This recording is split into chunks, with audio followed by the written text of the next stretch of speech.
My daughter said the best gift would be if you just died, so I canceled the funding. I'm Auntie Jasmine, a 52-year-old Black woman who's worked 3 jobs to put my daughter through medical school, and on her graduation day, she looked me dead in the eye and said, "The best gift you could give me would be if you just died so I could finally get my inheritance." 3 months later, I made sure she graduated with a mountain of debt and not a single cent from me, right in front of everyone who mattered in her life. Let me tell you something about being a mother, about sacrifice, about the kind of love that makes you work yourself to the bone, skip meals so your child can eat organic, drive a 15-year-old Honda while they cruise around in the car you bought them. I thought I was building a legacy. Turned out I was just feeding a monster. But I'm getting ahead of myself. Let me take you back to where it all fell apart. The morning after I overheard those words, I sat at my kitchen table, the same scarred oak table where I'd helped my baby girl with homework, where we'd laughed over Sunday breakfasts, where I'd signed loan after loan to fund her dreams. The clock on the wall ticked like a countdown. 6:47 a.m. The coffee in my favorite mug had gone cold an hour ago, but I couldn't move, couldn't think, couldn't breathe. My hands were trembling, actually shaking like I had palsy or something. I pressed them flat against the wood grain, trying to steady myself, trying to make sense of what I'd heard the night before at that fancy restaurant where we'd celebrated her medical school graduation. Had I been such a fool? 28 years of being a mother. 28 years of putting her first, always. And she was sitting in a bathroom stall with her friends' girls I'd fed, housed, treated like my own, laughing about how she couldn't wait for me to die. The best gift would be if you just died. Those words echoed in my head like a curse. My throat felt tight. The morning light coming through the kitchen window seemed too bright, too harsh, exposing everything I'd been too blind to see. The room started spinning. I gripped the edge of the table. How does a mother recover from something like that? Let me tell you about my daughter, Chenille. Named her after my grandmother, a woman who raised 7 children during Jim Crow and never complained once. I thought naming her after such strength would give her character, give her resilience, give her gratitude. I remember the day she was born. September 15th, 1997, at 3:42 in the morning. 8 pounds, 6 ounces of pure perfection. Her daddy, my ex-husband Marcus, he left when she was 2, said being a father wasn't what he signed up for, so it was just me and my baby girl against the world. I remembered when she was 7 and wanted to be a doctor. We were watching some medical show on TV, and she turned to me with those big brown eyes and said, "Mama, I'm gonna be a doctor and make you proud." I kissed her forehead and promised her I'd make it happen, no matter what it took, no matter what. And I kept that promise. Lord knows I kept it. I worked as a nurse at County General, pulling double shifts. I cleaned houses on weekends. I did medical billing from home at night. Every penny went into the Chenille's Future Fund. While other kids wore hand-me-downs, my baby had new clothes for every school year. While other kids brought packed lunches, she had lunch money and more. While other kids worried about college, I made sure she knew she'd go to the best school that would accept her. Private high school, $180,000 over 4 years. SAT prep courses, $3,000. College application consultant, $5,000. Undergrad at Princeton, $312,000. Medical school at Johns Hopkins, $350,000. And I paid it, every single dollar. Sometimes I'd be so tired I'd fall asleep standing up at work. My supervisor, Mrs. Chen, she'd find me nodding off in the supply closet and shake her head. "Jasmine, you're killing yourself for that girl," she'd say. "That's what mothers do," I'd reply. I remembered her college graduation. She'd walked across that stage and I'd cried like a baby in the audience. My baby, my brilliant baby, getting her degree in biology with honors. She'd found me afterward, thrown her arms around me and said, "Mama, I couldn't have done this without you. I love you so much." I believed her. I remembered helping her move into her first apartment near Johns Hopkins. It was small, but I'd furnished it myself. Drove to IKEA, spent $4,000 on furniture, assembled every piece with my own hands. My back ached for weeks, but seeing her face light up was worth it. I remembered her first day of medical school. She'd called me crying, overwhelmed, scared she wasn't good enough. I'd talked her down, told her about her grandmother's strength running through her veins, told her she was destined for greatness. "You're going to be an amazing doctor, baby," I'd said. "And I'll be right here every step of the way." Every step. Med school was brutal, but I was there. Care packages every month, money for books, supplies, equipment. When her laptop died, I bought her a new one $2,500 I didn't have, but I put it on a credit card. When she needed a professional wardrobe for her clinical rotations, I took her shopping, spent another $3,000. Last Christmas, she'd given me a card. Inside, she'd written, "Mom, you're my hero. Everything I am is because of you. I promise I'll make you proud and take care of you when I'm a doctor. You'll never have to work again. Love you forever." I'd kept that card in my purse. Looked at it whenever I felt tired, whenever the debt felt crushing, whenever I wondered if it was all worth it. Now it all felt like a lie. How did we get here? The signs started small. I just didn't recognize them for what they were. About 6 months before her graduation, Chanel started asking questions about my finances. "Mama, have you thought about your retirement?" she'd ask casually over FaceTime. "Do you have a will, life insurance?" I'd laughed it off. "Baby, I'm only 52, I got time." "You should really get your affairs in order, though," she'd pressed. "Just in case, you work so hard, you never know what could happen." At the time, I thought she was being thoughtful, concerned about her mama's well-being. Red flag number 1. I just didn't see it. Then there was the time she asked me to add her name to my bank accounts. "Just for emergencies, Mama. What if something happens to you and I need to access funds for your care?" Made sense. She was going to be a doctor, after all, responsible, caring. So I did it. Added her as a joint owner on my checking and savings accounts. The accounts that held my life savings, $127,000 I'd managed to scrape together despite funding her education. Red flag number 2. She started talking about my house a lot. I'd bought it 15 years ago, a modest 3-bedroom in a decent neighborhood. Nothing fancy, but it was mine. Paid off finally last year. "This house is too big for you, Mama," she'd say. "You should really think about downsizing. Maybe move into a condo. It would be easier to maintain." "I like my house," I'd tell her. "Got memories here, you grew up here." "I just worry about you being alone in such a big space," she'd reply, voice dripping with false concern. She suggested I add her to the deed. "Just so it's easier to handle if something happens. You know how complicated probate can be." I'd hesitated on that one. Something in my gut told me no, but she'd pushed. Said she'd learned about it in a law and medicine course, how families get torn apart over estates when things aren't properly arranged. "Fine," I'd finally agreed. We do it legal with a lawyer. We'd gone to see Mr. Patterson, my attorney. He'd drawn up the papers making Chanel a joint owner with right of survivorship. "Ms. Harris, you understand this means if something happens to you, the house goes directly to Chanel, bypassing probate?"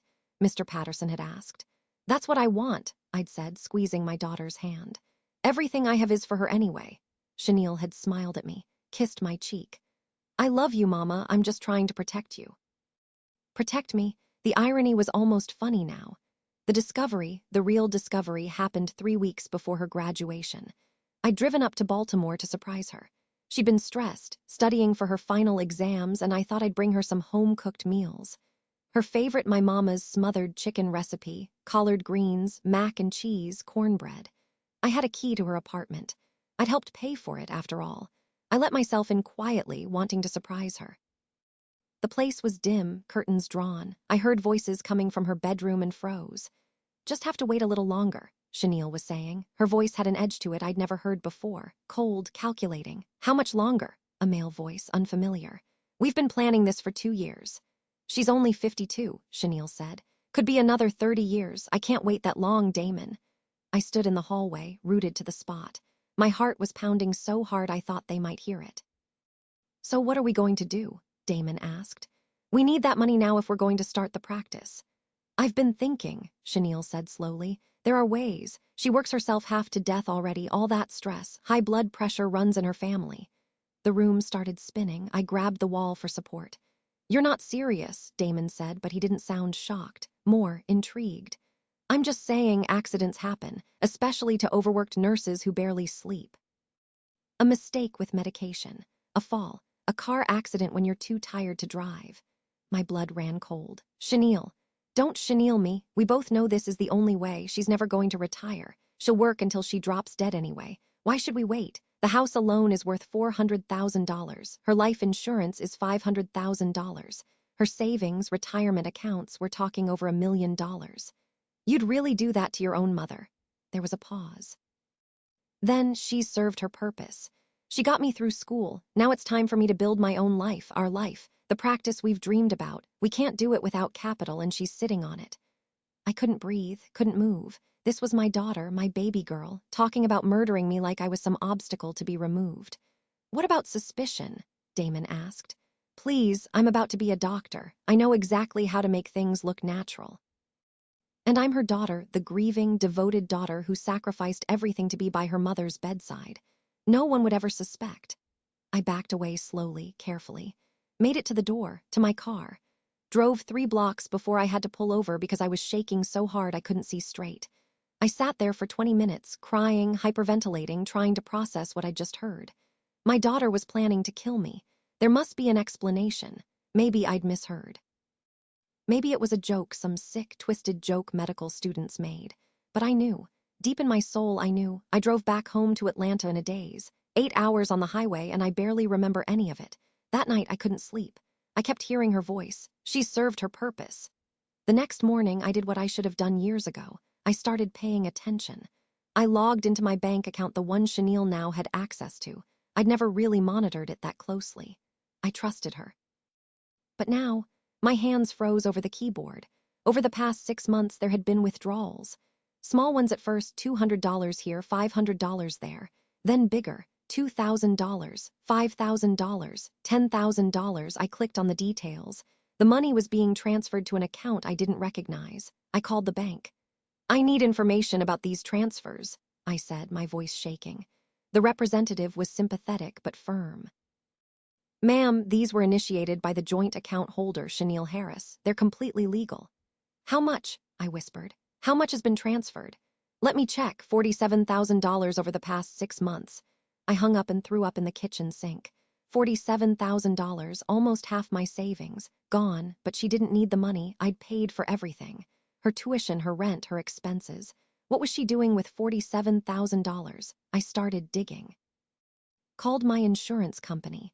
Ms. Harris, yes, I have your file here. Your daughter called last month to inquire about the life insurance policy. She's listed as the beneficiary. What did she want to know? Just confirming the amount and the terms. She seemed very thorough in her questions. The pieces were falling into place, and the picture they formed made me sick. I checked my credit report. My blood pressure spiked. 3 credit cards had been opened in my name over the past year. Cards I'd never applied for. The balances totaled $78,000, but I'd received my credit card statements every month. Nothing unusual. How? Then I remembered.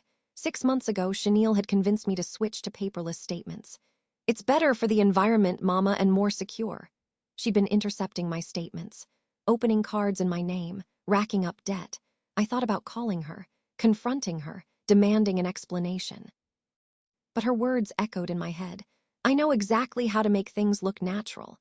If I confronted her, would I be signing my own death warrant? I needed help. But who could I trust? I called my best friend, Loretta Washington. We'd known each other since nursing school 30 years ago. If anyone would believe me, it was Loretta. Girl, I need to see you, I said when she answered. Can you come over? I'll be there in 20 minutes. Loretta walked into my kitchen, took one look at my face, and wrapped me in a hug. What happened? I told her everything. The conversation I'd overheard. The missing money, the credit cards, the life insurance inquiries. By the time I finished, Loretta's face was hard as stone. That girl, she said slowly, has lost her mind. What do I do? First, we're securing your assets. Second, we're getting you a lawyer. Third, we're documenting everything. She pulled out her phone. My nephew Jerome is a private investigator. He owes me a favor. Let me call him. Jerome Washington was in his 30s, sharp as a tack, with a no-nonsense attitude I appreciated. We met at a small cafe in East Atlanta the next day. I handed him an envelope with copies of everything I'd found: bank statements, credit reports, my notes from the conversation I'd overheard. Mrs. Harris, he said after reviewing everything, this is serious. Your daughter appears to be planning financial exploitation at minimum, based on what you overheard, possibly worse. I need to know everything, I said. Who this Damon person is, what they're planning, all of it. I'll find the truth, Ms. Jasmine, Jerome said, his voice gentle. But I have to warn you, this is going to hurt. From what you're telling me, your daughter has been planning this for a long time. There may be things you don't want to know. I need to know, I said firmly. All of it. Over the next month, Jerome worked his magic. and every new discovery felt like another knife in my heart. Damon Pierce was Chenille's boyfriend, a fellow medical student she'd been dating for 2 years. 2 years she'd never mentioned him to me. Not once. They'd been living together for the past year in a luxury apartment I didn't know about. The apartment I'd been visiting, the one I'd furnished, the one I sent money for, was apparently just a decoy. A place she kept up for appearances when I visited. Jerome showed me photos. Chenille and Damon at expensive restaurants. Designer clothes. A Mercedes-Benz in Damon's name purchased with a $30,000 down payment that came from my savings account. "They've been living large on your money," Jerome said, spreading the photos across the coffee shop table. "And they're planning to open a private medical practice together after they finish their residencies. Problem is, they need at least $500,000 in startup capital." "My life insurance policy," I whispered. "Exactly, and your house, your savings, everything. With you gone, they'd have everything they need to launch their practice debt-free." He pulled out another document. "This is where it gets worse. Chenille has been researching untraceable poisons. I found her search history on her laptop." I couldn't speak. My own daughter, my baby girl. "There's more," Jerome said softly. "She's been in contact with your ex-husband, Marcus." "Marcus? Why?"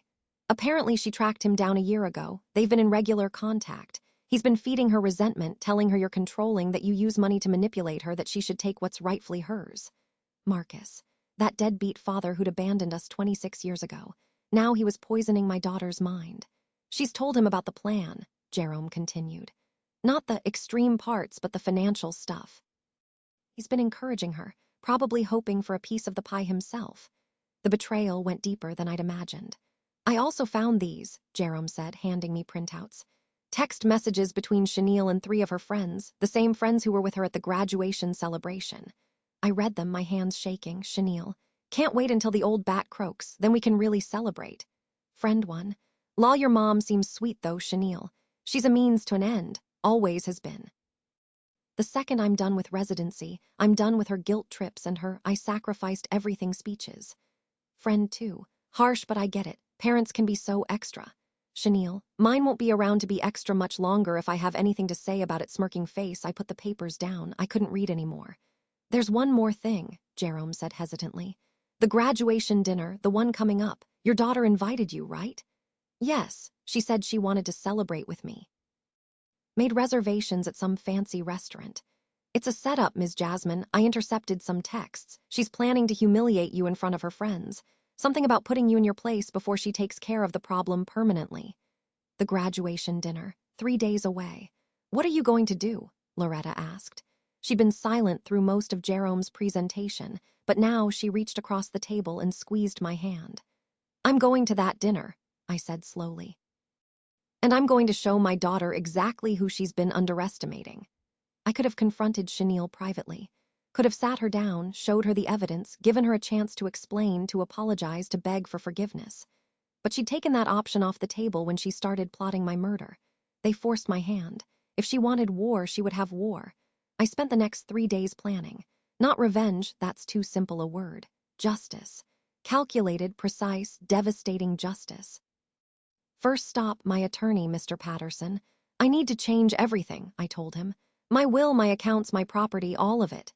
Mr. Patterson listened as I explained the situation. His face grew darker with every word. "Ms. Harris, we can fix this, all of it, but we need to be strategic." We started with the house. I filed papers to remove Chenille from the deed. The process would take a few weeks, but it could be done. Next, my bank accounts. I opened new ones at a different bank, accounts Chenille had no access to. I transferred every remaining penny from the old accounts. The credit cards in my name. Mr. Patterson filed fraud reports and disputes. "We'll go after her for identity theft," he said. "But first, let's focus on protecting you." I changed my will. Everything that would have gone to Chenille now went to a scholarship fund for underprivileged students pursuing healthcare careers. "Kids who actually appreciate sacrifice," I told Mr. Patterson. I changed the beneficiary on my life insurance to the same scholarship fund. Then came the really satisfying part. The medical school loans. See, here's what Chenille didn't know. She'd never actually qualified for enough financial aid to cover Hopkins. The gap. I'd co-signed on $180,000 in private student loans, in her name. While I'd been paying her tuition with my own savings and loans in MY name, she'd been living large on loans in her name, loans I'd been secretly paying off monthly. She thought I was covering everything through scholarships and grants. She had no idea she was technically $180,000 in debt. I stopped paying those loans. "Wait," Mr. Patterson said. "Your credit will take a hit as a cosigner." "I don't care," I replied. "She wants to be independent. She's about to learn what that means." Jerome had been busy too. He'd gathered evidence of the fraud, the credit cards, the stolen money, the forged signatures. He'd recorded Chenille and Damon's conversations legally with a warrant he'd helped me obtain through a sympathetic judge.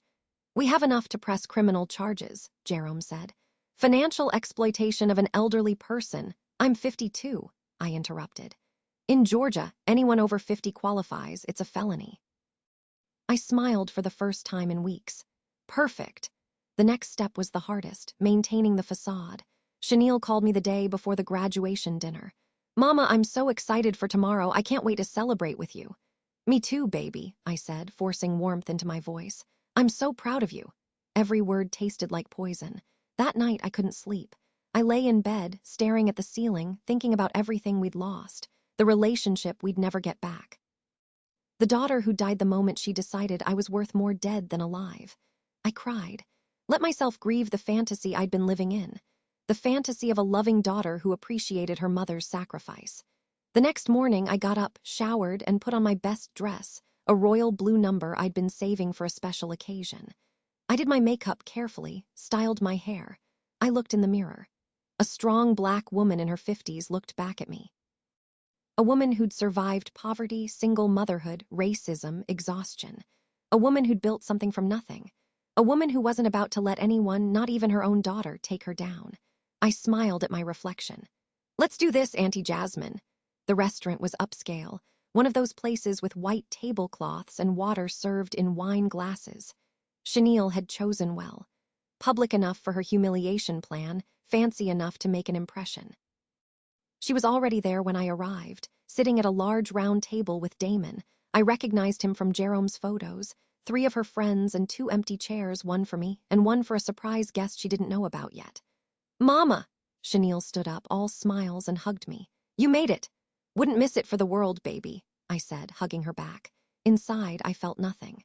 This stranger wearing my daughter's face meant nothing to me anymore. She introduced me to everyone. Damon shook my hand, his smile slimy. "Ms. Harris, I've heard so much about you." "I wish I could say the same," I said pleasantly. Chenille's 3 friends, Kendra, Brittany, and Simone, greeted me with fake enthusiasm. I recognized them from Jerome's investigation. They'd all been in on the jokes, the mockery, the conspiracy. "So, Mama, I wanted tonight to be special," Chenille said once we were seated. "Because you've done so much for me, sacrificed so much." The irony in her voice was barely concealed. Her friends giggled. "I just want to say," Chenille continued, raising her wine glass, "that I couldn't have done any of this without you. Everything I have, I owe to you." More giggles. "So I want to give you a gift," Chenille said, pulling out an envelope. "Something to show my appreciation." She handed it to me with a smirk. I opened it. Inside was a brochure for a retirement home. Sunset Senior Living. "I've been thinking, Mama, you work so hard, you deserve rest." "I found this wonderful facility. You want to put me in a nursing home?" I asked quietly. "It's a retirement community," Chenille corrected. "Very affordable. See, the thing is, I'm starting my residency soon and I won't be able to look after you anymore. You're getting older and you need care." Her friends were barely containing their laughter now. "Plus," Chenille continued, "you'll need to sell the house to afford it. But that's okay, it's too big for you anyway. I've already found a buyer willing to pay cash. You can move in next month." Damon squeezed her hand under the table. They thought they were so clever. "Actually," I said calmly, "I have a gift for you too." I pulled out an envelope of my own, a thick one. Chenille's eyes lit up, probably thinking it was a check, more money to steal. "Before you open it," I said, my voice carrying across the table, "I want to tell you a story." "Mama, we're trying to celebrate. This won't take long," I interrupted. My voice was steel now. "You see, about a month ago, I came to visit you in Baltimore to surprise you, and I overheard a very interesting conversation between you and Damon here." Chenille's face went white. "A conversation about how you couldn't wait for me to die, about how you were planning to, what were your exact words? Oh yes, make it look natural." Damon started to stand. "This is ridiculous. Sit down," I commanded. I'm not finished. Something in my voice made him obey. After that, I did some investigating. Found out you've stolen $47,000 from my savings account. Opened credit cards in my name, $78,000 in fraudulent debt. Been living in a luxury apartment while pretending to live in that dump I was paying for. Bought a Mercedes with my money. The table was dead silent now. The people at neighboring tables were starting to stare. Found out you've been planning to kill me for my life insurance. Found your research on untraceable poisons. Found your text messages laughing about it with your friends here. Kendra, Brittany, and Simone looked like they wanted to melt into the floor. This is insane, Chenille said, but her voice shook. You're making this up. You're losing it. Maybe that retirement home is for the best. Open the envelope, I said. With trembling hands, she did. Inside were copies of everything. Bank statements, credit reports, text message transcripts. Photos of her and Damon in the apartment and the Mercedes, screenshots of her internet search history. Her face went from white to gray. You went through my private. Did you think I was stupid? I asked quietly. Did you really think I'd just let you rob me blind, murder me, take everything I worked for and laugh about it? Auntie Jasmine, please, Damon started. Don't call me that, I snapped. You don't get to call me Auntie anything. You're the parasite who helped plan my murder. We weren't really going to, Chenille started. Yes, you were. And you forgot one crucial thing. I'm not some naive old woman you can manipulate. I'm Jasmine Harris. I survived poverty, racism, an abusive marriage, single motherhood, and 30 years of nursing. You think you're the scariest thing I've faced. I pulled out another document. This is the paperwork removing you from my bank accounts. This is the deed to my house. You'll notice your name isn't on it anymore. This is my new will. You're getting nothing. Not a penny. Everything goes to a scholarship fund for students who actually appreciate sacrifice. Chenille's hands were shaking so badly she dropped the papers. This, I continued, pulling out another document, is the fraud report I filed with the police. Identity theft, financial exploitation, conspiracy to commit murder. You're looking at felony charges, baby girl. You can't prove. Jerome. On cue, Jerome Washington walked into the restaurant and approached our table. With him were 2 police officers. Chenille Harris, one officer said, we have a warrant for your arrest. The restaurant erupted in gasps and whispers. No, Chenille stood up, backing away. Mama, please, I'm sorry, I wasn't really going to hurt you. It was just talk, just stupid talk. The evidence suggests otherwise, Jerome said, his voice cold and professional. This is my graduation dinner. Chenille screamed, You're ruining everything. No, baby, I said quietly. You ruined everything when you decided I was worth more dead than alive. The officers moved toward her. Chenille looked around wildly at Damon, who was trying to shrink into his chair, at her friends who were avoiding eye contact, at the other diners who were recording everything on their phones. Mama, please. She was crying now, mascara running down her face. I'm your daughter, your baby girl. You can't do this to me. You're not my daughter, I said, my voice breaking just a little. My daughter died the day she chose greed over love, the day she looked at the woman who gave her everything and decided she wanted more, the day she planned my murder like I was nothing. But I'm graduating medical school. You can't. I'll lose my license, my future, everything. Everything I paid for, I corrected. Everything I sacrificed for, and you know what else? Those student loans you thought were scholarships, they're in your name. $180,000 worth. I've been paying them, but I stopped. You're in default. Good luck getting your medical license with that debt and a felony conviction. Chenille's face crumpled. She lunged toward me, but the officers grabbed her. You're a monster, she screamed. A vindictive, cruel monster. I'm your daughter. How could you do this to your own child? I stood up, looked her dead in the eye. I asked myself the same question about you. They cuffed her. Read her rights. Walked her out of the restaurant while she screamed and cried. Damon tried to sneak out during the commotion, but the second officer stopped him. Mr. Pierce, we have questions for you too. I turned to Kendra, Brittany, and Simone, who were frozen in their seats. You 3, I said softly. You knew, you laughed, you encouraged her. We didn't know she was serious, Kendra blurted. We thought it was just venting. You laughed when she called me an old bat. You joked about me dying. That's who you are. Remember that when karma comes for you. I picked up my purse and walked out with my head high. Outside, Loretta was waiting in her car. She'd been on standby in case I needed support. How do you feel? She asked as I got in. Like I just buried my daughter, I said. Then I started crying. Really crying for the first time since all this started. Loretta held me while I sobbed in the parking lot of that fancy restaurant. "You did the right thing," she whispered. "She would have killed you, Jasmine. She really would have." "I know," I choked out, "but it still hurts." "Of course it does. She's your baby." "Was my baby." The aftermath was swift and brutal. Chenille was charged with identity theft, financial exploitation of a senior, and conspiracy to commit murder.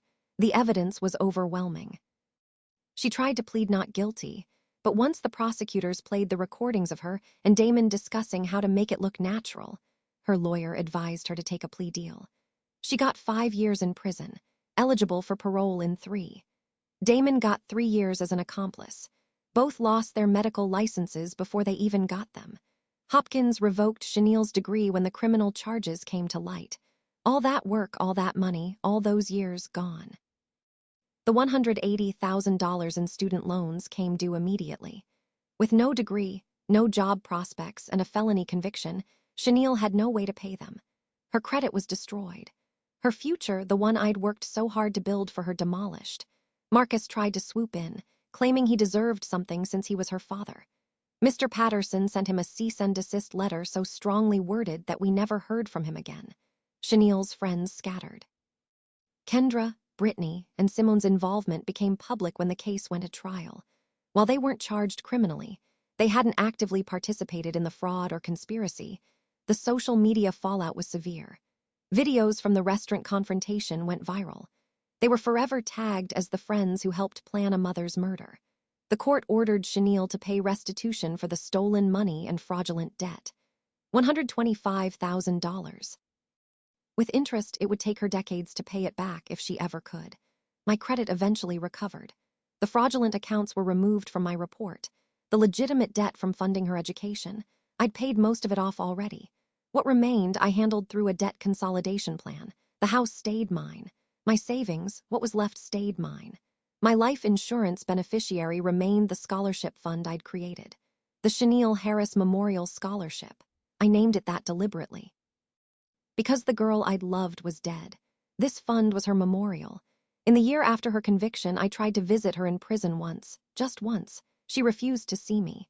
The warden said she'd screamed, "Tell Auntie Jasmine I hope she's happy, she destroyed my life." I never tried again. 2 years have passed now. I'm 54, still working as a nurse, but I've cut back to regular shifts. No more killing myself with overtime. I sold the house Too Many Memories and bought a smaller condo in a retirement community. Ironically, not that different from the place Chenille wanted to put me in. But I chose it, on my terms, with my money. I've made new friends here, joined a book club, started volunteering at a free clinic, found peace in helping people who actually appreciate it. The Chenille Harris Memorial Scholarship has sent 3 young people to nursing school so far. Kids from rough backgrounds, working multiple jobs, doing everything they can to better themselves. When I meet with them, I see the gratitude in their eyes, the real, genuine appreciation. The thing I never saw in my daughter's eyes. Loretta remains my best friend. She checks on me daily, makes sure I'm eating, reminds me I'm not alone. Jerome has become like a nephew to me. He stops by once a month, always bringing flowers and his grandmother's pound cake. Mr. Patterson retired last year, but before he did, he made sure all my affairs were in ironclad order. "No one will ever take advantage of you again, Ms. Jasmine," he promised. I sometimes think about Chenille. Wonder if she's learned anything, if she understands what she threw away, if she regrets it. But mostly, I don't think about her at all. Looking back now, I realize I wasn't just fighting for my life. I was fighting for my dignity. My right to be valued as more than an ATM. My right to be loved for more than what I could provide. Some people say I was too harsh, that I should have forgiven her, given her another chance. That's what mothers do, right? But I did my job. I raised her, educated her, loved her unconditionally. And she repaid me by plotting my murder and stealing everything I worked for. Some say blood is thicker than water. But the original saying is, the blood of the covenant is thicker than the water of the womb. Meaning the bonds we choose are stronger than the bonds we're born with. Chenille chose greed. I chose survival. I don't regret what I did. Not for a second. Would I have preferred a daughter who loved me, who appreciated what I sacrificed, who grew up to be the doctor she dreamed of being? Of course. But that's not what I got. I got a monster in a graduation gown, and I did what I had to do to protect myself. To any mother reading this, any father, any parent who's sacrificing everything for their children, love them, support them, but protect yourself too. Don't ignore the red flags. Don't make excuses for inexcusable behavior. And never, ever give someone the power to destroy you even if you gave them life. Because sometimes the person who's supposed to love you most is the one sharpening the knife. I'm Auntie Jasmine. I'm 54 years old. I'm a Black woman who survived poverty, racism, abuse, single motherhood, and my own daughter's betrayal. And I'm still standing. Last week, I got a letter from Chanel. Her first communication in 2 years. I didn't open it. I threw it away. Whatever she has to say now doesn't matter. She had 28 years to say she loved me and mean it. She had 28 years to appreciate me. She had 28 years to be the daughter I deserved. She chose differently. So I choose to move forward without her, without the guilt, without the pain, without the fantasy of who I thought she was. I'm building a new legacy now, one that will outlive me, one that will help students who actually deserve it, one that doesn't depend on a daughter who valued me more dead than alive. The scholarship recipients send me cards on Mother's Day. They call me Auntie J. They tell me I've changed their lives. That's the legacy I want, not a daughter who plotted my murder, but a community of young people who understand the value of sacrifice and kindness. I'm at peace now. Finally. After years of working myself to death for someone who didn't care, I'm living for myself, making choices for myself, building something that matters. And every morning when I wake up in my cozy condo, pour my coffee, and watch the sunrise, I smile. Because I'm alive, I'm free, and I'm nobody's fool, not anymore. Auntie Jasmine is doing just fine.